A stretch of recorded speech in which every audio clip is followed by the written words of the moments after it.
Bon, bonjour. Je vais faire de mon mieux et je vais commencer en français et puis terminer en anglais, in English. Et si vous attendez un discours de référence intellectuelle, vous allez être déçus. Qu'est-ce qui m'a le plus marqué pendant ces années que j'ai passées comme vous ici sur le campus? J'ai décidé de vous parler de quelqu'un qui est né 20 ans avant, 1965, à Grenoble. Un petit garçon qui a eu une vie très pleine, une adolescence plus compliquée, turbulente, qui a fait une fugue, qui est parti, qui a trouvé un petit boulot comme ouvrier dans les travaux publics dans les Alpes, travaillant l'hiver au bord des routes, qui un jour a décidé de reprendre les études, a passé son bac, et puis là, premier accident, il a été interné en hôpital psychiatrique. Il en est sorti, il aimait la terre, il aimait l'agriculture, il aimait les paysans, il a décidé de devenir ingénieur agronome. Il l'est devenu, il a commencé à travailler. Deuxième accident, il a été interné en hôpital psychiatrique et il n'a plus jamais retravaillé comme vous allez probablement travailler, comme j'ai travaillé moi. Il est devenu jardinier, il a fait des petits boulots d'insertion, il a passé beaucoup de temps sur la place du quartier avec sa guitare. Et il est devenu l'ami de ceux qui se lèvent très tôt le matin car il ne dormait pas la nuit à cause de sa maladie. Il est devenu l'ami des éboueurs qui passent à 4 heures du matin en leur préparant des thermos de café, des vieilles dames qui avaient du mal à traverser avec leur cabas en revenant du marché, et de tout un tas de gens que ni vous ni moi nous ne croisons si nous faisons les métiers auxquels beaucoup d'entre vous vous destinez. Et puis un jour, il a décidé de rentrer au pays. Il est retourné dans son village, dans les Hautes-Alpes, retrouver ses amis agriculteurs, et le matin, il faisait du fromage à la laiterie. L'après-midi, il avait besoin de dormir à cause de sa maladie, et il allait près d'un torrent. Et en redescendant de ce torrent, il avait un vieux téléphone portable, pas comme le mien. Il le mettait près de la fontaine, et il m'appelait, et il me laissait un message téléphonique, tous les jours, avec juste le chant de la fontaine. Moi, j'étais avec le gouvernement chinois, de l'autre côté de la planète, dans mon bureau à Shanghai, à Paris, à Barcelone, au Mexique, avec vous peut-être. Et j'avais toujours cette petite voix, une fois par jour, qui me rappelait d'où je venais.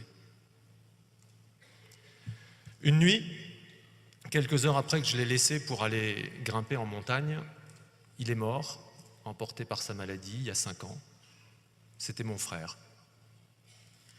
Qu'est-ce qui m'a le plus marqué pendant ces 3 ans ici? C'est ce coup de fil que je n'aurais jamais voulu recevoir, à 21h, au bâtiment C, 4e étage. « Faber, c'est pour toi !» Et où j'ai appris que mon frère venait d'être interné pour la première fois en hôpital psychiatrique, diagnostiqué avec une schizophrénie lourde. Ma vie a basculé, peu d'entre vous le savez, mais il m'a fallu apprendre à négocier avec quelqu'un qui a une arme à feu et qui n'a pas sa raison, apprendre à passer des nuits à le chercher dans les villes, apprendre le milieu des hôpitaux psychiatriques, apprendre à parler le langage des fous pour ne pas perdre le dialogue, découvrir la beauté de ce langage, découvrir que la normalité, ça enferme beaucoup, découvrir la beauté de l'altérité, m'ouvrir à plein de choses. À cause de lui, j'ai découvert l'amitié de SDF. De temps en temps, je vais dormir avec eux. J'ai découvert qu'on pouvait vivre avec très peu de choses et être heureux. Je suis allé séjourner dans des bidonvilles, à Delhi, à Bombay, à Nairobi, à Jakarta. Je suis passé au bidonville d'Aubervilliers. Vous savez, c'est pas très loin de chez nous, à Paris. Il y en a un. Je suis allé à la jungle de Calais. Et tout ça a nourri une chose. C'est que désormais, après toutes ces décennies de croissance, l'enjeu de l'économie, l'enjeu de la globalisation, c'est la justice sociale. Sans justice sociale, il n'y aura plus d'économie. Les riches, nous, les privilégiés, nous pourrons monter des murs de plus en plus haut, comme l'Arabie Saoudite le fait en ce moment, comme les États-Unis l'ont fait avec le Mexique, comme on est en train de le faire autour de l'Europe. Mais rien n'arrêtera ceux qui ont besoin de partager avec nous. Il n'y aura pas non plus de justice climatique sans justice sociale. Ça ne tient pas.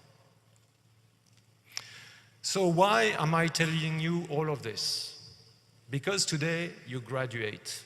You're facing the future, and I would like to congratulate each and every of you. In the same time, you have now a very powerful tool in your hands. And the question is, what are you going to do with it? Why are you going to be in finance, in marketing, a lawyer, a social entrepreneur, a business leader? And how are you going to go about your leadership in these areas? Because in the same time, what I know for sure, after 25 years of experience, is that you have been taught that there was an invisible hand, and there is none. Maybe there is one, but I can tell you it's more handicapped than my brother. It's broken. So there are only your hands, my hands, all of our hands to change things, to make them better. And you have a lot to make them better. You will have to overcome 3 main diseases that easily come with the status that you just obtained through this graduation, my friends. Power, money, and glory. Glory, forget about it. This is just a never-ending race that goes nowhere. The list of Hall of Fame people is just here for people to look at their own name. They're not interested in anyone's other name. Money, I have met so many people when I was an investment banker, in finance, when I've been traveling the world, and I continue to do that. So many people that are just prisoners of the money that they've earned. Never get slave to money. Stay free. Know why you earn money. Know what you do with it. Stay free. And power. I think you can just look around. You'll see so many people that have power and just do nothing just to keep that power, just to make sure that continues one day more. Power makes sense only if your leadership is a leadership of service. And how do you find the way that you will serve that purpose? That purpose that will make you really become who you truly are. The best of you that you don't even know yourself. So I have one question with which I will leave you, each of you. Who is your brother? Who is this little brother, this little sister, which may be just inside each of you, that knows you better than you do yourself, that loves you better than you love yourself? That's this little voice that speaks about you being much bigger than you think you are. Who are they? They will bring you this voice, this inner music, this melody that is truly yours, your unique melody that will change the symphony of the world around you, big or small, it will. The world needs that, and you deserve this. So find your brother, find your little sister. When you meet them, say hello on my behalf. We are friends. Be well.